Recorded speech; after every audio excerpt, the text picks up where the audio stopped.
സഹോദരങ്ങളെ, കർത്താവായ യേശുക്രിസ്തുവിൻ്റെ നാമത്തിൽ നിങ്ങളേവരെയും വീണ്ടും ഈ ബൈബിൾ സ്റ്റഡീസിലേക്ക് സ്വാഗതം ചെയ്യുന്നു. നമ്മൾ വെളിപ്പാട് പുസ്തകം പഠിച്ചുകൊണ്ടിരിക്കുകയാണ്. കഴിഞ്ഞ ക്ലാസ്സിൽ റാപ്ചർ എപ്പോഴാണ് നടക്കാൻ പോകുന്നതെന്നും റാപ്ചർ നടക്കുമ്പോൾ ഭൂമിയിലും ആകാശത്തിലും എന്തെല്ലാം ഭീകര സംഭവങ്ങൾ ഉണ്ടാകുമെന്നും നമ്മൾ മനസ്സിലാക്കി.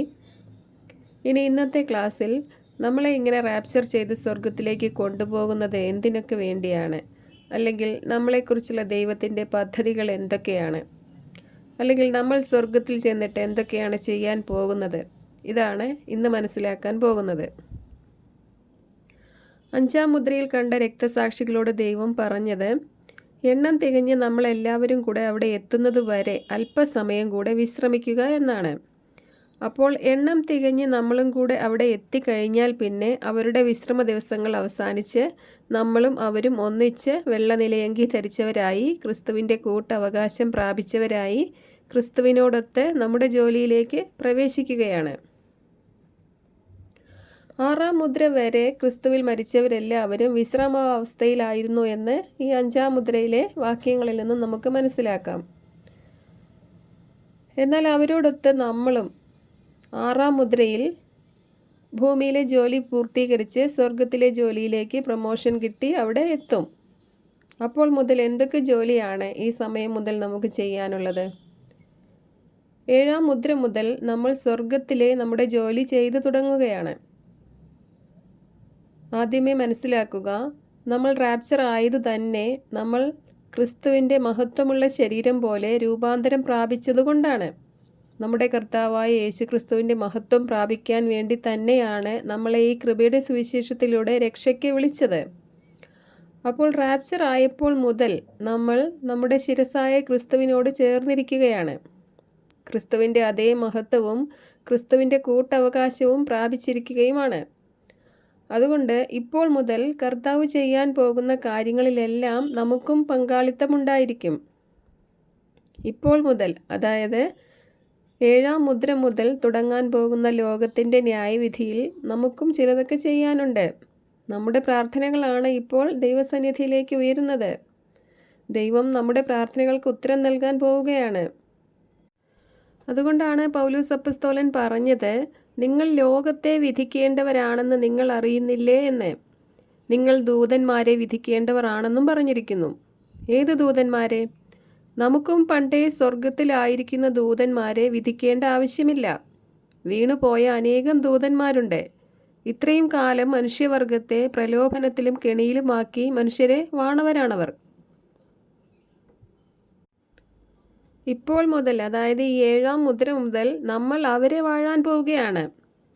നമ്മുടെ ശത്രുക്കളെയെല്ലാം നമ്മുടെ കാൽക്കീഴിലാക്കി തരാൻ പോവുകയാണ് ദൈവം.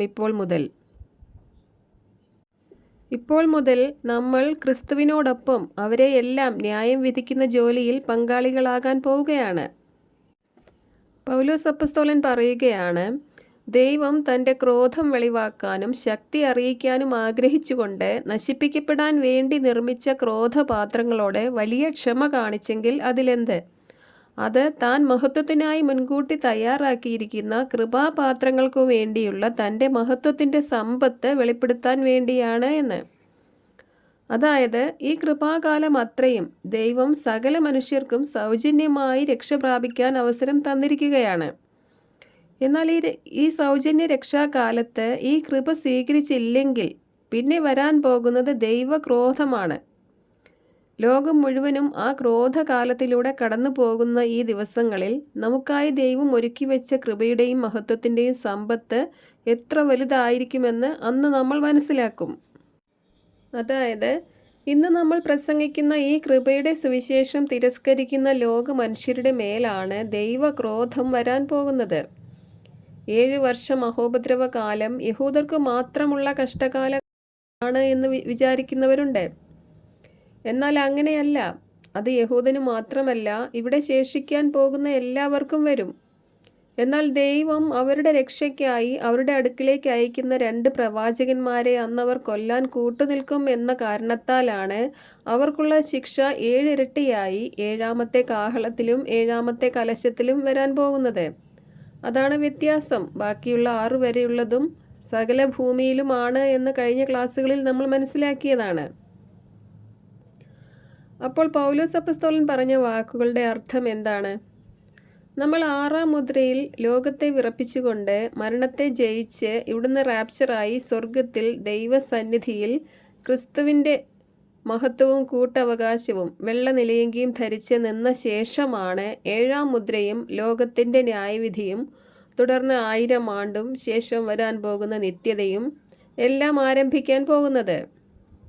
അതായത് 6-ാം മുദ്രയിൽ റാപ്ചറായി സ്വർഗത്തിൽ എത്തി ക്രിസ്തുവിൻ്റെ ശരീരമായി സ്വർഗീയ പൗരന്മാരായി മഹത്വീകരിക്കപ്പെട്ട നമ്മൾ തുടർന്ന് നടക്കാൻ പോകുന്ന കാര്യങ്ങളിൽ ക്രിസ്തുവിനോടൊപ്പം പങ്കാളികളായിരിക്കും. ക്രോധകാലം എന്ന് പറഞ്ഞാൽ കുറേ പേരെ കൊന്നൊടുക്കുന്ന കാലം മാത്രമല്ല, കുറേ പേരെ അതിലൂടെ രക്ഷിച്ചെടുക്കുന്ന കാലം കൂടിയാണ്. അപ്പോൾ ക്രിസ്തുവിൻ്റെ നീതിയുടെ വെള്ള നിലയങ്കി ധരിച്ച് അവിടെ നിൽക്കുന്ന നമ്മളും ലോകത്തെ നീതിയോടെ ശിക്ഷിക്കുകയും രക്ഷിക്കുകയും ചെയ്യുന്ന ക്രിസ്തുവിൻ്റെ കൂടെ അവിടെ ഉണ്ടാകും എന്ന് മനസ്സിലാക്കുക.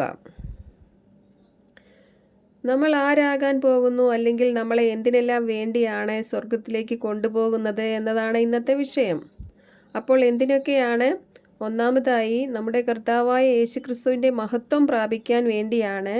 പിന്നെ 7-ാം മുദ്ര മുതൽ ദൈവസന്നിധിയിൽ പ്രാർത്ഥിക്കുന്നവരും ലോകത്തിൻ്റെയും ദൂതന്മാരുടെയും ന്യായവിധിയിൽ പങ്കാളികൾ ആകുന്നതിനും വേണ്ടിയാണ്.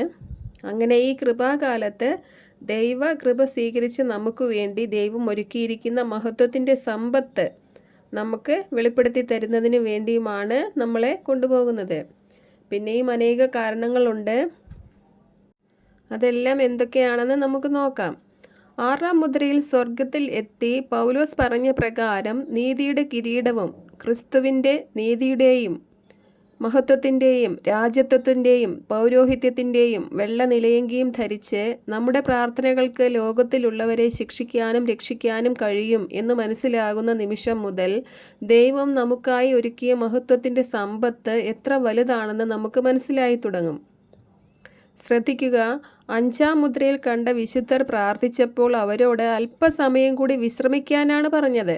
7-ാം മുദ്ര മുതലാണ് അവരുടെ പ്രാർത്ഥനകൾക്ക് ഉത്തരം നൽകാൻ തുടങ്ങുന്നത്. അവരുടെ മാത്രമല്ല, ആ സമയമാകുമ്പോഴേക്കും നമ്മളും അവിടെ ഒരു മഹാപുരുഷാരമായി എത്തിയിരിക്കുകയാണ്. അപ്പോൾ മുതൽ നമ്മളുടെയും പ്രാർത്ഥനകൾക്കാണ് ദൈവം ഉത്തരം നൽകാൻ പോകുന്നത്. ഇനി മറ്റെന്തിനാണ് നമ്മളെ സ്വർഗത്തിലേക്ക് കൊണ്ടുപോകുന്നത്? വെളിപ്പാട് പുസ്തകത്തിൻ്റെ 7-ാം അധ്യായത്തിൻ്റെ 15-ാം വാക്യത്തിൽ പറയുന്നു, നമ്മൾ ദൈവത്തിൻ്റെ സിംഹാസനത്തിന് മുൻപിൽ നിൽക്കുകയും അവിടുത്തെ ആലയത്തിൽ രാപ്പകൽ ശുശ്രൂഷിക്കുകയും ചെയ്യുമെന്ന്. സിംഹാസനസ്ഥൻ തൻ്റെ സാന്നിധ്യത്തിൻ്റെ കൂടാരത്തിൽ നമുക്ക് അഭയം നൽകും. ഇനി ഒരിക്കലും നമുക്ക് വിശക്കില്ല, ദാഹിക്കില്ല, വെയിലോ ചൂടോ നമുക്ക് ഏൽക്കുകയുമില്ല. കുഞ്ഞാട് നമ്മളെ മേയ്ക്കുകയും ജീവജലത്തിൻ്റെ ഉറവുകളിലേക്ക് നമ്മളെ നയിക്കുകയും ചെയ്യും. ദൈവം നമ്മുടെ കണ്ണുനീർ തുടച്ചു നീക്കുകയും ചെയ്യും.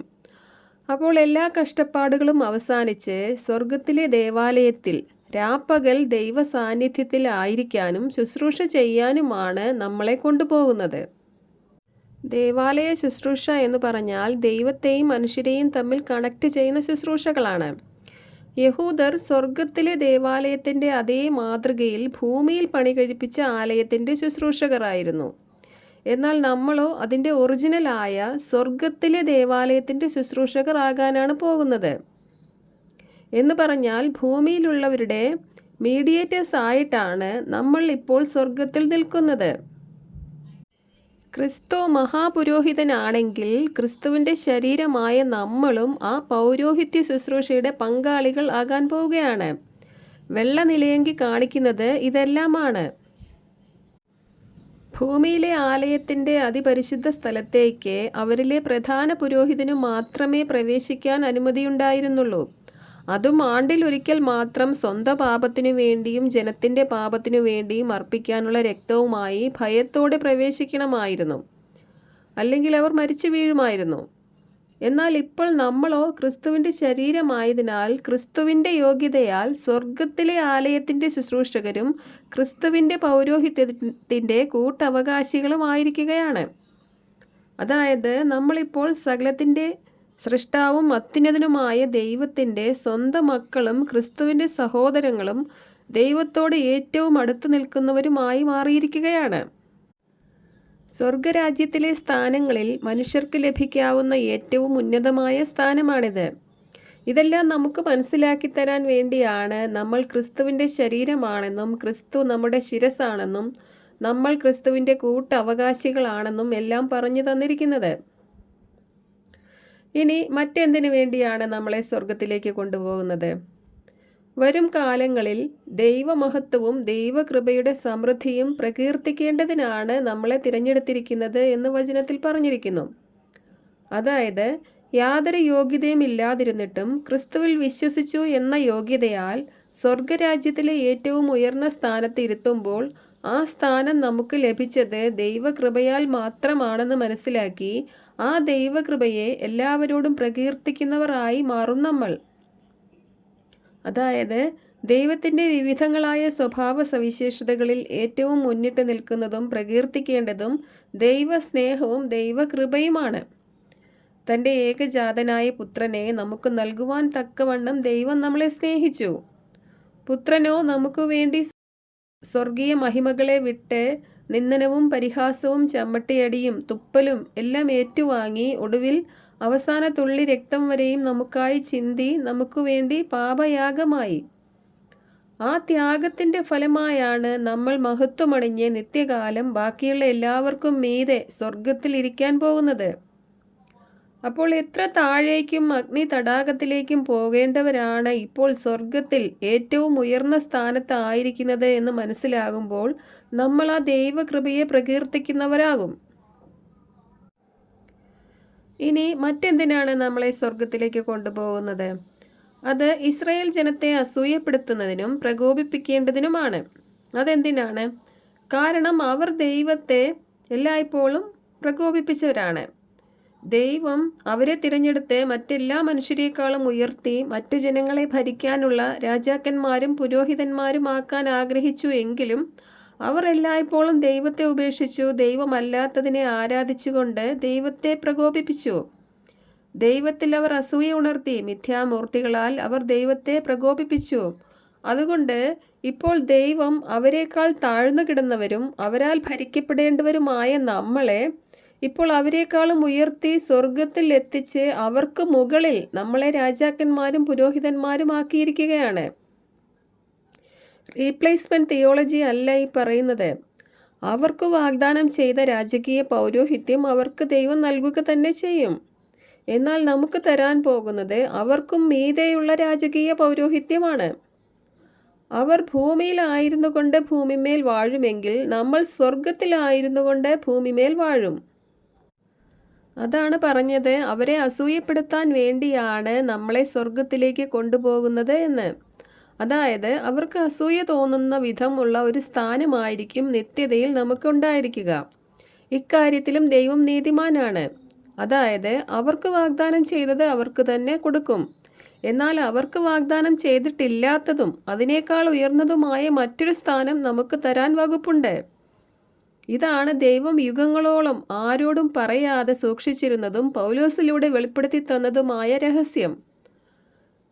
അപ്പോൾ നമ്മളും നമുക്ക് ലഭിക്കാൻ പോകുന്ന മഹത്വവുമാണ് ദൈവം തൻ്റെ ഹൃദയത്തിൽ ആരോടും പറയാതെ സൂക്ഷിച്ച രഹസ്യം എന്ന് മനസ്സിലാകുമ്പോൾ നമ്മൾ എത്ര ഭാഗ്യമുള്ളവരാണ് എന്ന് മനസ്സിലാക്കുക. അവർക്ക് ക്രിസ്തുവിൻ്റെ മണവാട്ടി എന്നതിൻ്റെ പേരിൽ കിട്ടുന്ന അവകാശങ്ങളാണെങ്കിൽ നമ്മൾ ക്രിസ്തുവിൻ്റെ ശരീരം തന്നെയാണെന്നും ശരീരത്തിനുള്ള അവകാശമാണ് കൂടുതൽ ശ്രേഷ്ഠമെന്നും നമ്മൾ മനസ്സിലാക്കുക. അപ്പോൾ വെളിപ്പാട് പുസ്തകത്തിൻ്റെ 5-ാം അധ്യായത്തിൻ്റെ 9-10 വാക്യങ്ങളിൽ കാരണം നീ വധിക്കപ്പെട്ടു, നിന്റെ രക്തം കൊണ്ട് എല്ലാ ഗോത്രങ്ങളിലും ഭാഷകളിലും ജനതകളിലും രാജ്യങ്ങളിലും നിന്നുള്ളവരെ ദൈവത്തിനു വേണ്ടി വിലയ്ക്കു വാങ്ങി നീ അവരെ നമ്മുടെ ദൈവത്തിന് രാജാക്കന്മാരും പുരോഹിതന്മാരും ആക്കി എന്ന് പറഞ്ഞാൽ അത് അവർക്കും നമുക്കും എല്ലാം ആപ്ലിക്കബിളാണ്. നമ്മളും ക്രിസ്തുവിൻ്റെ രക്തത്താൽ വിലയ്ക്ക് വാങ്ങപ്പെട്ടവർ തന്നെയാണ്. മാത്രവുമല്ല അവരെക്കാൾ മുൻപേ അവരെക്കാൾ ഉയർന്ന രാജകീയ പുരോഹിത സമൂഹമായി നമ്മൾ സ്വർഗത്തിൽ ദൈവസന്നിധിയിലെത്തും. അതുകൊണ്ട് ക്രിസ്തു രാജാവും പുരോഹിതനുമാണെങ്കിൽ ക്രിസ്തുവിൻ്റെ ശരീരമായ നമ്മളും ഇതെല്ലാം ആകുമെന്ന് മനസ്സിലാക്കുക. ഇതിന് വിപരീതവും വിചിത്രവുമായ പല പഠിപ്പിക്കലുകളും ഇന്ന് ഉയർന്നു വരുന്നുണ്ട്. അതിനാൽ നമ്മൾ ക്രിസ്തുവിൻ്റെ ശരീരമാണ് എന്ന് പറഞ്ഞിരിക്കുന്നത് തന്നെ ക്രിസ്തുവിനുള്ള എല്ലാത്തിൻ്റെയും കൂട്ടവകാശം നമുക്കുണ്ട് എന്നറിയിക്കാനാണ്. ഇനി എങ്ങനെയാണ് നമ്മൾ യഹൂദർക്കു മീതെ രാജാക്കന്മാരും പുരോഹിതന്മാരും ആകുക, അല്ലെങ്കിൽ നമ്മൾ എങ്ങനെയാണ് ഭൂമിമേൽ വാഴാൻ പോകുന്നത് എന്ന് ചോദിച്ചാൽ, ക്രിസ്തു എങ്ങനെയാണോ അവർക്കു മീതെ രാജാവായി വാഴുന്നത് അങ്ങനെ തന്നെ. മറ്റൊരു രീതിയിൽ പറഞ്ഞാൽ, ഇന്ന് സർവ്വലോകവും ദുഷ്ടന്റെ അധീനതയിൽ കിടക്കുന്നു എന്ന് വചനം പറയുന്നു. എന്നാൽ അപ്പോൾ തന്നെ എല്ലാം ദൈവത്തിൻ്റെ കൺട്രോളിൽ തന്നെ ആണെന്നും ദൈവം അനുവദിക്കുന്നവർ മാത്രമേ ലോകത്തെ ഭരിക്കുകയുള്ളൂ എന്നും അത്യുന്നതനായ ദൈവമാണ് മനുഷ്യരുടെ രാജ്യങ്ങളെ ഭരിക്കുന്നത് എന്നും വചനത്തിൽ പറഞ്ഞിട്ടുണ്ട്. അത് നമുക്കറിയാവുന്ന കാര്യവുമാണ്. അതുപോലെ തന്നെ യഹൂദർ ഭൂമിമേൽ വാഴുമ്പോൾ അവർക്കും മീതെ അധികാരമുള്ളവരായി നമ്മൾ അന്ന് സ്വർഗത്തിൽ ഇരുന്നു കൊണ്ട് ഭൂമിമേൽ വാഴും. ഭൂമി സ്വർഗത്തിന് കീഴ്പ്പെട്ടാണ് ഇരിക്കുന്നത്. അവരെ ക്രിസ്തുവിൻ്റെ മണവാട്ടി എന്നും നമ്മളെ ശരീരം എന്നും പറയുന്നതിലൂടെ കാലത്തിൻ്റെ പൂർണ്ണതയിൽ സ്വർഗവും ഭൂമിയും ഒന്നാകുമ്പോഴും ഭാര്യ ഭർത്താവിന് കീഴ്പ്പെട്ടിരിക്കണം എന്ന് പറയുന്നത് പോലെ അന്ന് ഭൂമിയിലുള്ളവർ സ്വർഗത്തിൽ നിന്ന് വരുന്നവർക്ക് കീഴ്പ്പെട്ടിരിക്കും. എഫേസ്യ ലേഖനം 1-ാം അധ്യായത്തിൻ്റെ 20 മുതലുള്ള വാക്യങ്ങളിൽ ദൈവം ക്രിസ്തുവിനെ എല്ലാ ആധിപത്യങ്ങൾക്കും ഉപരി ഇരുത്തിയെന്നും എല്ലാത്തിനെയും ക്രിസ്തുവിൻ്റെ പാദങ്ങൾക്ക് കീഴിലാക്കി എന്നും സഭ ക്രിസ്തുവിൻ്റെ ശരീരമാണെന്നും എല്ലാ വസ്തുക്കളിലും സകലതും പൂർത്തിയാക്കുന്ന അവൻ്റെ പൂർണ്ണതയാണ് നമ്മൾ എന്നും പറഞ്ഞിരിക്കുന്നു. അതായത് എല്ലാം ക്രിസ്തുവിൻ്റെ പാദങ്ങൾക്ക് കീഴിലാണെങ്കിൽ, നമ്മൾ ക്രിസ്തുവിൻ്റെ പാദങ്ങളും ശരീരവുമാണെങ്കിൽ എല്ലാം നമ്മുടെയും കൂടെ പാദങ്ങൾക്ക് കീഴിലാണ് എന്നാണ് ആ വചനഭാഗങ്ങളുടെ അർത്ഥം. ഇത്രയും ഉയർന്ന ഒരു സ്ഥാനത്തേക്കാണ് ദൈവം നമ്മളെ ഇപ്പോഴേ ഇരുത്തിയിരിക്കുന്നു എന്നാണ് പറഞ്ഞിരിക്കുന്നത്. ഇതെല്ലാം യാഥാർത്ഥ്യമാക്കി തരാൻ വേണ്ടിയാണ് നമ്മളെ കൊണ്ടുപോകുന്നത്. ഇനി മറ്റെന്തിനാണ് നമ്മളെ സ്വർഗത്തിലേക്ക് കൊണ്ടുപോകുന്നത്? നമുക്കും പുത്രനായ ക്രിസ്തുവിൻ്റെ മഹത്വം നൽകി നമ്മളെയും മക്കളാക്കി ദൈവത്തിൻ്റെ കൂടെ നമ്മളെ കൂടി വസിപ്പിക്കാൻ വേണ്ടിയാണ് നമ്മളെ കൊണ്ടുപോകുന്നത്. അത്യുന്നത ദൈവം വസിക്കുന്ന സ്വർഗത്തിൽ നമുക്കും ഒരു സ്ഥാനം തരിക എന്നത് എത്ര മഹത്വമേറിയ കാര്യമാണ്. ഇതിനെല്ലാം വേണ്ടി ക്രിസ്തുവിൽ വിശ്വസിച്ച ഉടനെ ദൈവം നമ്മളെയെല്ലാം തൻ്റെ ആത്മാവിനാൽ മുദ്രയിട്ട് മക്കളാക്കി മാറ്റി നിർത്തിയിരിക്കുകയാണ്. അതാണ് എഫേസ്യ ലേഖനത്തിൻ്റെ 1-ാം അധ്യായത്തിൻ്റെ 13-ാം വാക്യത്തിൽ വിശ്വസിച്ച നമ്മളെ പരിശുദ്ധാത്മാവിനാൽ അച്ചാരം ചെയ്തിരിക്കുന്നു എന്ന് പറഞ്ഞത്. ഇനിയും കുറച്ചു പേരും കൂടി ദൈവത്തിൽ ഒന്ന് വിശ്വസിക്കാൻ കാത്തിരിക്കുകയാണ് ദൈവം. അങ്ങനെ എണ്ണം തികയുമ്പോൾ നമ്മളെ എല്ലാവരെയും മക്കളാക്കി സ്വർഗത്തിൽ എത്തിച്ച് നമുക്കുകൂടി സ്വർഗത്തിൽ അവകാശം തരാൻ മാത്രം അത്യുന്നത ദൈവത്തിന് നമ്മളോട് ഇഷ്ടം തോന്നി. അതുകൊണ്ട് സ്വർഗത്തിൽ നമുക്ക് ഓരോരുത്തർക്കും ഒരവകാശമുണ്ടെന്നും അത് തരാൻ വേണ്ടിയും നമുക്ക് ദൈവത്തോടൊത്ത് ജീവിക്കാൻ വേണ്ടിയുമാണ് കൊണ്ടുപോകുന്നത് എന്ന് നമ്മൾ അറിയുക. ഇനി മറ്റെന്തിനു വേണ്ടിയാണ് നമ്മളെ സ്വർഗത്തിലേക്ക് കൊണ്ടുപോകുന്നത്? കാലത്തിൻ്റെ പൂർണ്ണതയിൽ ദൈവം മനുഷ്യരോടൊത്ത് വസിക്കാൻ വേണ്ടി സ്വർഗീയ ജെറുസലേം സിറ്റിയിൽ പുതിയ ഭൂമിയിലേക്ക് ഇറങ്ങി വരും. എന്നാൽ നമ്മളെ അതിനെല്ലാം 1000-ലധികം വർഷങ്ങൾക്ക് മുമ്പ് ദൈവത്തോടൊത്ത് വസിക്കാൻ വേണ്ടി സ്വർഗത്തിലേക്ക് കൊണ്ടുപോയിരിക്കുകയാണ്. എന്നിട്ട് കാലത്തിൻ്റെ പൂർണ്ണതയിൽ ദൈവത്തോടൊത്ത് നമ്മളും മഹത്വത്തിൽ ഇറങ്ങി വരുമ്പോഴാണ് നമ്മുടെ മഹത്വം ശേഷിക്കുന്ന എല്ലാവരും നേരിൽ കാണാൻ പോകുന്നത്. അതേപ്പറ്റിയാണ് പൗലോസ് പറഞ്ഞത്, നമുക്ക് വെളിപ്പെടാനിരിക്കുന്ന മഹത്വത്തോട് തുലനം ചെയ്യുമ്പോൾ ഇന്നത്തെ കഷ്ടതകൾ നിസ്സാരമാണെന്നും സൃഷ്ടപ്രപഞ്ചം മുഴുവനും ദൈവമക്കളായ നമ്മുടെ വെളിപ്പെടുത്തലിനെ, നമ്മൾ വെളിപ്പെട്ടു വരുന്നതിനെ ആകാംക്ഷയോടെ കാത്തിരിക്കുമെന്നും.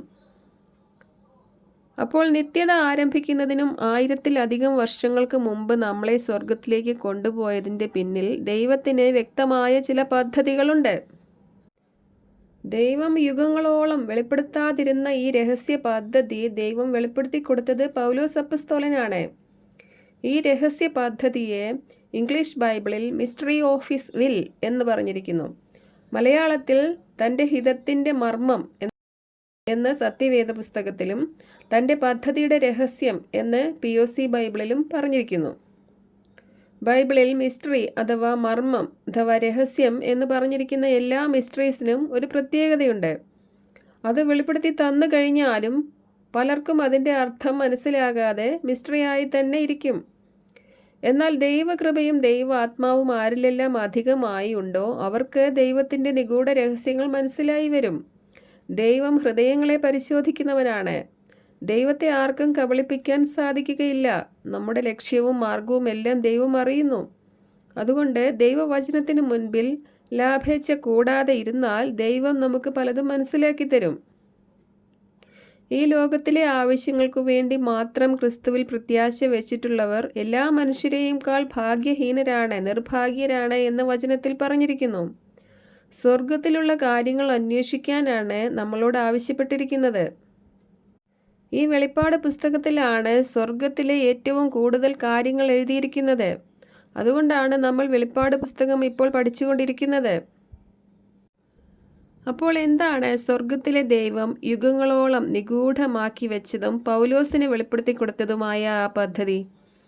കൃപയുടെ സുവിശേഷത്തോടൊപ്പം റിവീലായ പല മിസ്റ്ററീസിൽ ഒന്നാണിത്. റോമാലേഖനത്തിൻ്റെ 8-ാം അധ്യായത്തിൻ്റെ 28 മുതലുള്ള വാക്യങ്ങളിൽ പറയുന്നു. റോമൻസ് 8-ാം അധ്യായം 28 മുതൽ.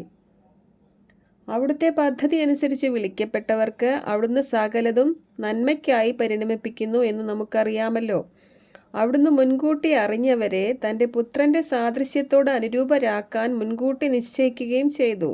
ഇത് തൻ്റെ പുത്രൻ അനേകം സഹോദരരിൽ ആദ്യജാതനാകുന്നതിന് വേണ്ടിയാണ്. താൻ മുൻകൂട്ടി നിശ്ചയിച്ചവരെ അവിടുന്ന് വിളിച്ചു, വിളിച്ചവരെ നീതീകരിച്ചു, നീതീകരിച്ചവരെ മഹത്വപ്പെടുത്തി. എന്താണ് ഈ വചനഭാഗങ്ങളിൽ നിന്ന് നമ്മൾ മനസ്സിലാക്കേണ്ടത്? 28-ാം വാക്യത്തിൽ അവിടുത്തെ പദ്ധതി അനുസരിച്ച് വിളിക്കപ്പെട്ടവർക്ക് എന്ന് പറയുന്നു.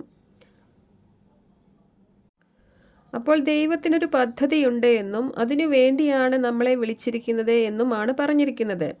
29-ാം വാക്യത്തിൽ ഈ പദ്ധതിക്ക് വേണ്ടിയാണ് നമ്മളെ തൻ്റെ പുത്രൻ്റെ സാദൃശ്യത്തോട് അനുരൂപരാക്കാൻ ദൈവം നിശ്ചയിച്ചത് എന്നും അങ്ങനെ നമ്മൾ ഒരേ അപ്പൻ്റെ മക്കൾ എന്ന പോലെ ആദ്യജാതനായ ക്രിസ്തുവിൻ്റെ സഹോദരങ്ങൾ എന്ന പോലെ അപ്പൻ്റെ സ്വത്തിനെല്ലാം ആദ്യജാതനായ ക്രിസ്തുവിനോടൊപ്പം കൂട്ടവകാശം പ്രാപിക്കാൻ പോവുകയാണെന്നാണ് എഴുതിയിരിക്കുന്നത്. എന്നാൽ 28-ാം വാക്യത്തിൽ പറഞ്ഞ പദ്ധതി എന്താണ്? എഫേസ്യ ലേഖനത്തിൻ്റെ 3-ാം അധ്യായത്തിൻ്റെ 11-ാം വാക്യത്തിൽ ഈ പദ്ധതിയെക്കുറിച്ച് പറയുകയാണ്. നമ്മുടെ കർത്താവായ യേശുക്രിസ്തുവിൽ സാക്ഷാത്കരിക്കപ്പെട്ട ദൈവത്തിൻ്റെ നിത്യമായ പദ്ധതി, അഥവാ eternal purpose which God purposed in Christ Jesus our Lord എന്ന്. വീണ്ടും 2 തിമോത്തി 1-ാം അധ്യായത്തിൻ്റെ 9-ാം വാക്യത്തിൽ ദൈവം നമ്മുടെ പ്രവൃത്തികൾ നോക്കാതെ നമ്മളെ രക്ഷിക്കുകയും വിശുദ്ധ വിളിയാൽ നമ്മളെ വിളിക്കുകയും ചെയ്തത് യുഗങ്ങൾക്ക് മുൻപേ തന്നെ ക്രിസ്തുവിലൂടെ നമുക്ക് ലഭിക്കാനിരിക്കുന്ന ഈ ഉദ്ദേശത്തിനും പദ്ധതിക്കും വേണ്ടിയാണ് എന്ന് പറഞ്ഞിരിക്കുന്നു.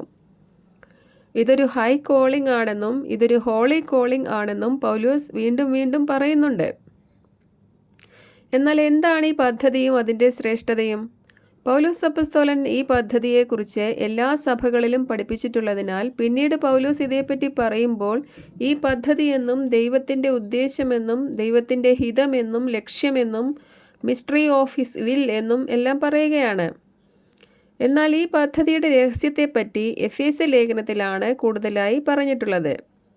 എഫേസ്യ ലേഖനത്തിൻ്റെ 1-ാം അധ്യായം മുഴുവനിലും ദൈവത്തിൻ്റെ ഈ പദ്ധതിയുടെ രഹസ്യത്തെക്കുറിച്ചും ഈ പദ്ധതിക്ക് വേണ്ടി നമ്മളെ ലോകസ്ഥാപനത്തിന് മുൻപേ തിരഞ്ഞെടുത്ത് വിളിച്ച് നീതീകരിച്ച് മഹത്വപ്പെടുത്തി മുൻ നിയമിച്ചിരിക്കുന്നു എന്നെഴുതിയിരിക്കുകയാണ്. അപ്പോൾ ലോകസ്ഥാപനത്തിന് മുൻപേ തന്നെ ദൈവം നമ്മളെ ക്രിസ്തുവിൽ തിരഞ്ഞെടുത്തതിൻ്റെ പിന്നിൽ ദൈവത്തിനുണ്ടായിരുന്ന ആ പദ്ധതിയും ആ പദ്ധതിയുടെ രഹസ്യവും എന്താണ്? എഫേസ്യ ലേഖനം 1-ാം അധ്യായത്തിൻ്റെ 10-ാം വാക്യത്തിലാണ് ഈ പദ്ധതി എന്താണെന്ന് പറഞ്ഞിരിക്കുന്നത്. അത് കാലത്തിൻ്റെ പൂർണ്ണതയിൽ സ്വർഗത്തിലും ഭൂമിയിലുമുള്ള എല്ലാത്തിനെയും ക്രിസ്തുവിൽ ഒന്നിപ്പിക്കണം. അതാണ് ആ പദ്ധതി.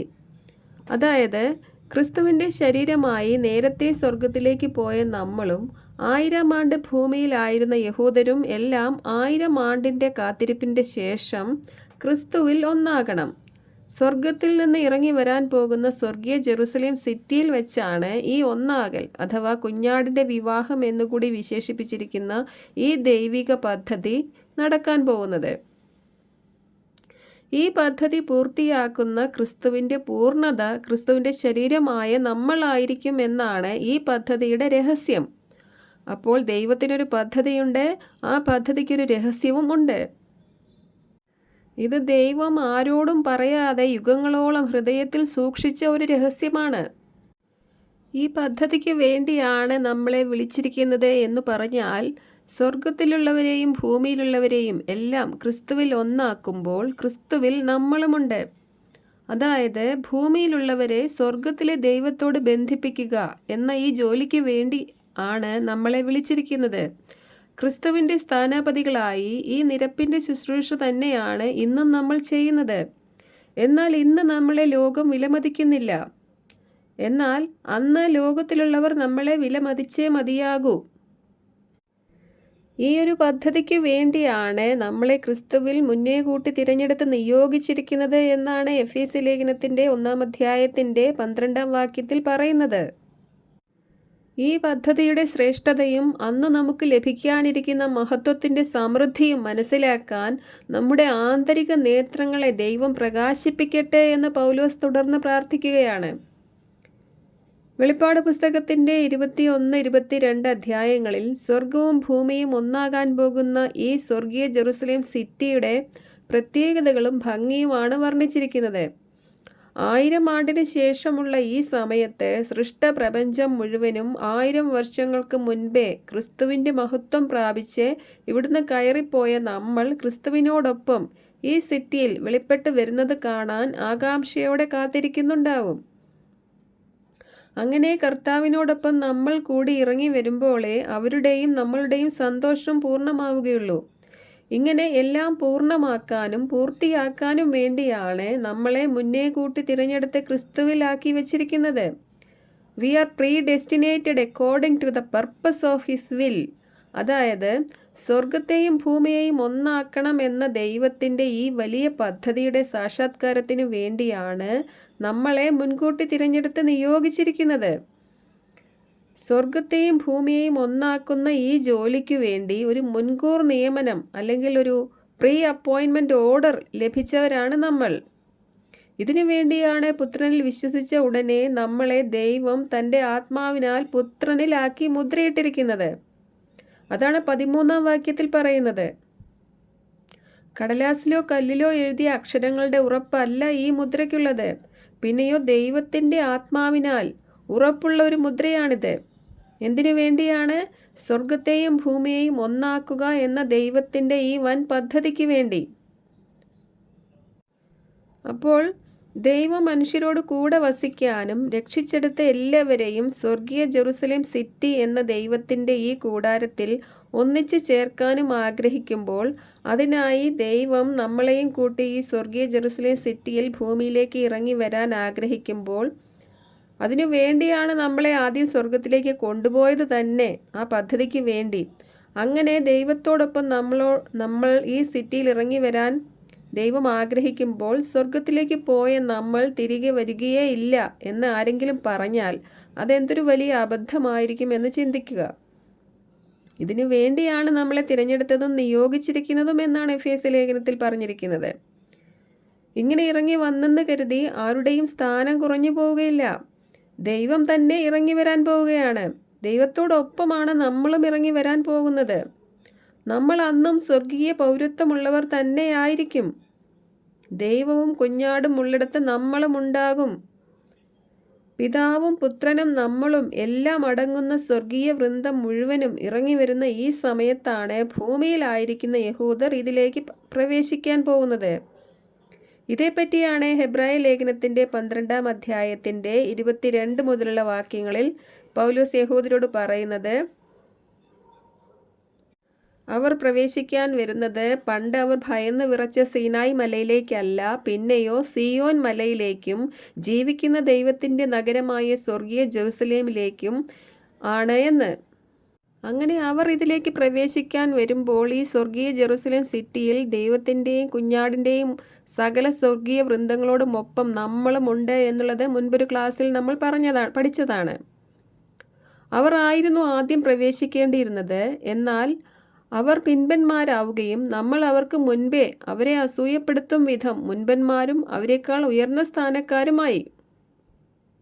അവരെ ഇതിലേക്ക് ആദ്യം വിളിച്ചപ്പോൾ അവർ വരാതെ ദാസ്യവൃത്തിയിൽ തുടർന്ന കാര്യവും, എന്നാൽ നമ്മൾ അബ്രാഹത്തിൻ്റെ ഈ വാഗ്ദാനത്തിലേക്ക് വിശ്വാസത്താൽ ആദ്യം പ്രവേശിച്ചെന്നും അങ്ങനെ അവരെക്കാൾ മുൻപേ സ്വർഗീയ ജെറുസലേം നമ്മുടെ അമ്മയും നമ്മൾ സ്വർഗീയ ജെറുസലേമിൻ്റെ മക്കളുമായെന്നുമാണ് ഗലാത്യ ലേഖനത്തിൻ്റെ 4-ാം അധ്യായത്തിൽ പൗലോസ് പറയുന്നത്. എന്നാൽ ദൈവം സംവിധാനം ചെയ്തതും നിർമ്മിച്ചതും അടിസ്ഥാനം ഉറപ്പിച്ചതുമായ ഈ നഗരം അബ്രാഹം മുതലേ അവർക്ക് വാഗ്ദാനം ചെയ്തിട്ടുള്ളതിനാലും ദൈവത്തിൻ്റെ വാഗ്ദാനവും വിളിയും പിൻവലിക്കപ്പെടാവുന്നതല്ലാത്തതിനാലും ജാതികളുടെ പൂർണ്ണ സംഖ്യ തികഞ്ഞ് നമ്മൾ സ്വർഗത്തിലേക്ക് പോയതിനു ശേഷം അവരെയും ഈ വാഗ്ദാനത്തിലേക്ക് കൊണ്ടുവരും എന്നാണ് പൗലോസ് റോമാലേഖനത്തിൻ്റെ 11-ാം അധ്യായത്തിൽ പറയുന്നത്. ഈ സിറ്റി ഇപ്പോൾ സ്വർഗത്തിലാണുള്ളത്. അതുകൊണ്ടാണ് ഇപ്പോൾ നമ്മൾ സ്വർഗത്തിലേക്ക് പോകുന്നു എന്ന് പറയുന്നത്. എന്നാൽ ഇത് ഭൂമിയിലേക്ക് ഇറങ്ങി വരുന്ന ഒരു സമയമുണ്ട്. പൗലോസ് അപ്പോസ്തലൻ പറഞ്ഞ ഇക്കാര്യങ്ങളെല്ലാം നിവൃത്തിയാകുന്ന കാഴ്ചയാണ് വെളിപ്പാട് പുസ്തകത്തിൻ്റെ 21-22 അധ്യായങ്ങളിൽ കാണുന്നത്. അവിടെ ദൈവം സംവിധാനം ചെയ്ത ഈ നഗരം സ്വർഗത്തിൽ നിന്ന് പുതിയ ഭൂമിയിലേക്ക് ഇറങ്ങി വരികയാണ്. ഏദൻ തോട്ടം മുതലേ മനുഷ്യരോട് കൂടെ ആയിരിക്കാൻ ആഗ്രഹിച്ച ദൈവമാണ് നമ്മുടെ ദൈവം. അങ്ങനെ കാലത്തിൻ്റെ പൂർണ്ണതയിൽ, അതായത് 7000 വർഷത്തിൻ്റെ ഒടുവിൽ ആ പദ്ധതി പൂർണ്ണമാകാൻ പോവുകയാണ്. കാലസമ്പൂർണതയിലെ കുഞ്ഞാടിൻ്റെ വിവാഹം എന്ന ഈ ഒന്നാകലിന് വേണ്ടിയാണ് നമ്മളിൽ കുറേ പേരെ കുഞ്ഞാടിൻ്റെ സ്വന്തം വീട്ടുകാരായി സ്വർഗത്തിലേക്ക് ദൈവം നേരത്തെ കൊണ്ടുപോകുന്നത്. വധുവും പാർട്ടിയും ഭൂമിയിലുള്ളവരാണ്. നമ്മൾ ഈ വിവാഹത്തിലെ സ്വർഗീയ പൗരന്മാരായിരിക്കും.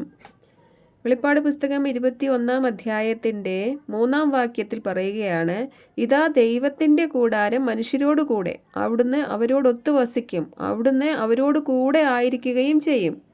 ഇവിടെ ദൈവം ഭൂമിയിലായിരിക്കുന്ന മറ്റു മനുഷ്യരോട് കൂടെ വസിക്കാൻ ഇപ്പോൾ ഭൂമിയിലേക്ക് ഇറങ്ങി വരികയാണെങ്കിൽ നമ്മളെ ഇതിനെല്ലാം മുൻപേ ദൈവത്തോട് കൂടെ വസിക്കാൻ സ്വർഗത്തിലേക്ക് കൊണ്ടുപോയിരിക്കുകയാണ്. നമ്മൾ ഈ സമയത്ത് ഇതിനെല്ലാം മുമ്പേ 1000-ലധികം വർഷങ്ങൾക്ക് മുൻപേ സ്വർഗീയ പൗരന്മാരായവരും ക്രിസ്തുവിൻ്റെ ശരീരം എന്ന പദവിയിലേക്ക് ഉയർന്നവരുമായിരിക്കും. അങ്ങനെ ക്രിസ്തുവിൻ്റെ മണവാട്ടിയും ക്രിസ്തുവിൻ്റെ ശരീരവും ഈ സ്വർഗീയ ജെറുസലേം സിറ്റിയിൽ വെച്ച് ക്രിസ്തുവിൽ ഒന്നാകും. രണ്ട് കൂട്ടരിലും കോമൺ ആയിട്ടുള്ളത് എന്താണ്? അത് ക്രിസ്തുവാണ്. അങ്ങനെ സ്വർഗവും ഭൂമിയും ക്രിസ്തുവിൽ ഒന്നാകും. അതായത് പിതാവായ ദൈവം ഈ പദ്ധതി പ്ലാൻ ചെയ്തു, പുത്രനത് നിവർത്തിച്ചു. ഇപ്പോൾ ദൈവം തൻ്റെ ആത്മാവിനാൽ ഈ പദ്ധതിയിലേക്ക് വിശ്വസിക്കുന്നവരെ ചേർത്തുകൊണ്ടിരിക്കുകയാണ്. അങ്ങനെ 5-ാം മുദ്രയിൽ എണ്ണം പൂർത്തിയായി. 6-ാം മുദ്രയിൽ നമ്മളെ ഇവിടുന്ന് നേരത്തെ സ്വർഗത്തിലേക്ക് കൊണ്ടുപോകുന്നത് കാലസമ്പൂർണതയിലെ വ്യവസ്ഥയായ ഈ ഒന്നാകലിന് വേണ്ടിയാണ്. നമ്മുടെ സന്തോഷം പൂർണ്ണമാകാൻ വേണ്ടിയാണ് ദൈവം ഇങ്ങനൊരു പദ്ധതി പ്ലാൻ ചെയ്തിരിക്കുന്നത്. സ്വർഗീയ ജെറുസലേം സിറ്റിയുടെ വർണ്ണനകൾ പരിശോധിച്ചാൽ അതിൻ്റെ മതിലിലും ഗേറ്റിലുമാണ് ഇസ്രയേൽ മക്കളുടെ 12 ഗോത്രങ്ങളുടെയും 12 അപ്പസ്തോലന്മാരുടെയും പേരുകൾ എഴുതിയിരിക്കുന്നത്. അതായത് അന്ന് ശേഷിക്കുന്ന ജാതികൾക്ക് യഹൂദരിലൂടെയേ ഈ സിറ്റിയിലേക്ക് പ്രവേശിച്ചു വരാൻ സാധിക്കുകയുള്ളൂ.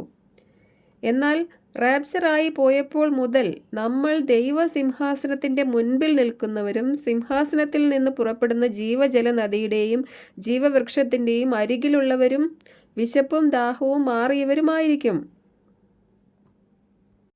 അപ്പോൾ എന്താണ് സംഭവിക്കാൻ പോകുന്നത്?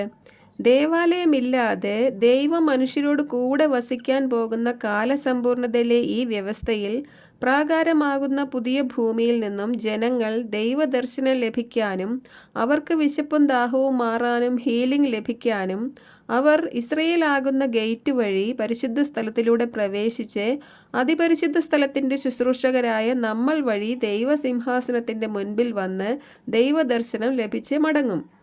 അങ്ങനെ ദൈവം അനുവദിച്ച സമയത്ത് അനുവദിച്ച രീതിയിൽ രക്ഷിക്കപ്പെടുന്നതനുസരിച്ച് വരാനിരിക്കുന്ന ദൈവരാജ്യത്തിൽ ഓരോരുത്തർക്കും വ്യത്യസ്ത സ്ഥാനമാനങ്ങൾ ഉണ്ടായിരിക്കും.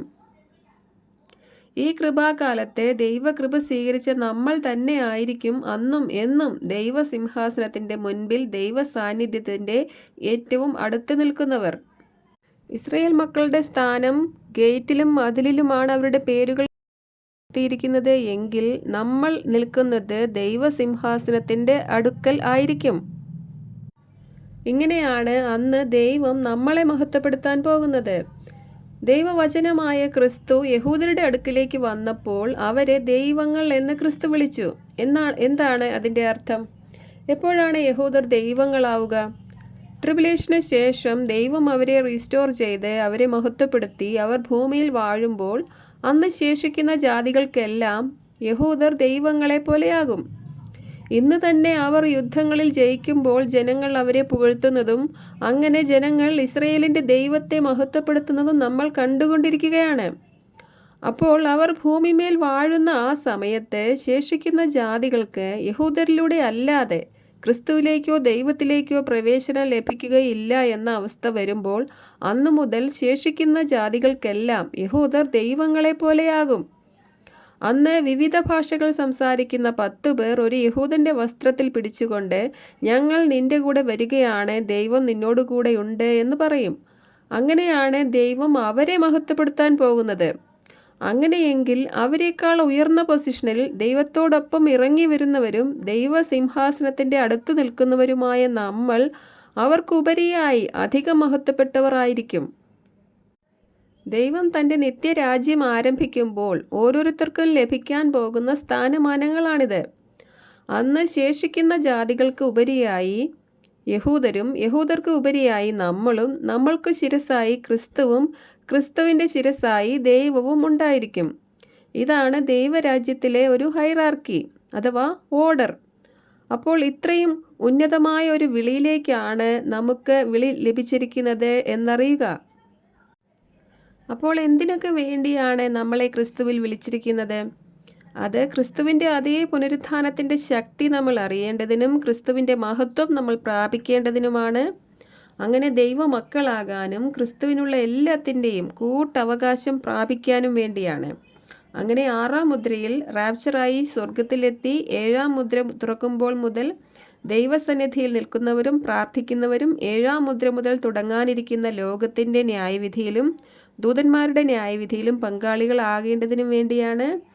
പിന്നെ വരും കാലങ്ങളിൽ ദൈവകൃപയുടെ സമൃദ്ധി പ്രകീർത്തിക്കുന്നവരാകാൻ വേണ്ടിയാണ്. പിന്നെ എന്തിനാണ്? പിന്നെ വരാനിരിക്കുന്ന നിത്യരാജ്യത്തിൽ യഹൂദർക്കും മീതെ ഉയർന്ന സ്ഥാനപതികളായിക്കൊണ്ട് അവരെ അസൂയപ്പെടുത്തേണ്ടതിനാണ്.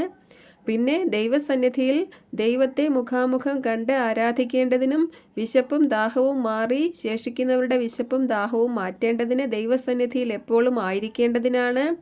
പിന്നെ സ്വർഗീയ പൗരന്മാരായി ക്രിസ്തുവിൻ്റെ ശരീരം എന്ന പദവി സ്വീകരിച്ച് സ്വർഗവും ഭൂമിയും ഒന്നാകുന്ന കാലസമ്പൂർണതയിലെ ആ ദൈവിക പദ്ധതിക്ക് വേണ്ടിയാണ്. അങ്ങനെ ഭൂമിയെ സ്വർഗത്തോട് ബന്ധിപ്പിക്കുന്നവർ ആകാൻ വേണ്ടിയാണ്. അങ്ങനെ ഭൂമിയുടെ മേൽ ആധിപത്യമുള്ളവരായി ഭൂമിമേൽ വാഴുന്ന രാജാക്കന്മാരും പുരോഹിതന്മാരും ആകുന്നതിന് വേണ്ടിയാണ്. അങ്ങനെ ചുരുക്കി പറഞ്ഞാൽ ക്രിസ്തു എന്തൊക്കെയാണോ അല്ലെങ്കിൽ ക്രിസ്തുവിന് എന്തൊക്കെയുണ്ടോ അതിൻ്റെ എല്ലാം കൂട്ടവകാശം പ്രാപിക്കാൻ വേണ്ടിയാണ് നമ്മളെ കൊണ്ടുപോകുന്നത്. ക്രിസ്തുവിൻ്റെ ശരീരമാണ് നമ്മൾ എന്ന് പറഞ്ഞിരിക്കുന്നത് തന്നെ നമുക്ക് ഇക്കാര്യങ്ങളെല്ലാം മനസ്സിലാക്കി തരാൻ വേണ്ടിയാണ്. നാം അവനോട് കൂടെ മരിച്ചിട്ടുണ്ടെങ്കിൽ അവനോട് കൂടെ ജീവിക്കുമെന്നും ഉറച്ചു നിൽക്കുമെങ്കിൽ നാം അവനോട് കൂടെ വാഴും എന്നും വചനത്തിൽ ഉറപ്പ് തന്നിരിക്കുകയാണ്. അപ്പോൾ നമ്മൾ ക്രിസ്തുവിനോടൊപ്പം ജീവിക്കുന്നവരും ക്രിസ്തുവിനോടൊപ്പം വാഴുന്നവരും ആകാൻ പോവുകയാണ്. ഈ വിളിയുടെ മഹത്വം ഏറ്റവും വലിയതാണെന്ന് മനസ്സിലാക്കിയത് കൊണ്ടാണ് ഇതൊരു ഹോളി കോളിംഗ് ആണെന്നും ഇതൊരു ഹൈ കോളിംഗ് ആണെന്നും പൗലോസ് അപ്പസ്തോലൻ പിന്നെയും പറയുന്നത്. ഇത് മനസ്സിലാക്കാൻ നമ്മുടെ ആന്തരിക നേത്രങ്ങൾ തുറക്കട്ടെ എന്ന് പൗലോസ് പ്രാർത്ഥിക്കുകയാണ്. അതുകൊണ്ട് നമുക്ക് ലഭിച്ചിരിക്കുന്ന ഈ വിളിയുടെ ഹൈനസ് എത്ര വലുതാണെന്ന് എല്ലാവരും ഗ്രഹിക്കുക. ഇതിനെല്ലാം വേണ്ടി നമ്മളെ ഇവിടുന്ന് കൊണ്ടുപോകുന്ന ആ ദിവസം അടുത്തടുത്ത് വരികയാണ്. അതുകൊണ്ട് ഈ വിളി കേൾക്കുന്നവരെല്ലാം അത് സ്വീകരിക്കുക. മറ്റൊരു വിഷയവുമായി ഇനി വീണ്ടും കാണാം. ദൈവം ഏവരെയും അനുഗ്രഹിക്കട്ടെ. ആമേൻ.